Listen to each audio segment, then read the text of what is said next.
अस्सलाम वालेकुम मैंने आपको पिछली वीडियो में बताया था कि आप जो है ये डेट पीएचपी में कैसे लेते हैं। इसमें आपको बताएंगे कि इसको ठीक कैसे करते हैं। यहाँ 5 बज रही है और यहाँ जो है वो असल टाइम 9 है। मैं रिफ़्रेश करके दिखा देता हूँ, ये देखिए ठीक हो गया। इसको ठीक करने के लिए ये कोड हमारा पिछला ये था, ठीक है। इसी को मैंने दोबारा कॉपी कर दिया। अब आपने जो है सबसे पहले करना ये है कि आपने देखना है टाइम जोन। इसको सेट करने का तरीका ये है कि आपने टाइम जोन चेंज करेंगे तो ये ठीक हो जाएगा। तो आपने लिखना है टाइम जोन इन PHP। तो ये दिखाएगा कि कौन से टाइम जोन सपोर्टेड होते हैं।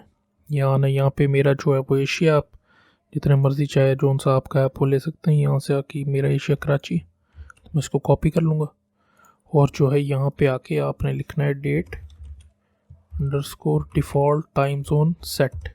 हमने सेट करना ना कि गेट, तो ये सेट कर देंगे कॉमर्स और ये पेस्ट, फिर में सेमीकोलन, और जो है यहाँ पे रिफ़्रेश करेंगे तो ये चेंज हो गया। ठीक है, आप देख सकते हैं यहाँ पे सेकंड्स भी सेम है और ये टाइम भी सेम है। 9 बज रही 44 सेकंड, 44 मिनट और 9 सेकंड हो गए। ठीक है जी, बस ये इसके लिए इतना सही है। देखने के लिए शुक्रिया, अल्लाह हाफ़िज़।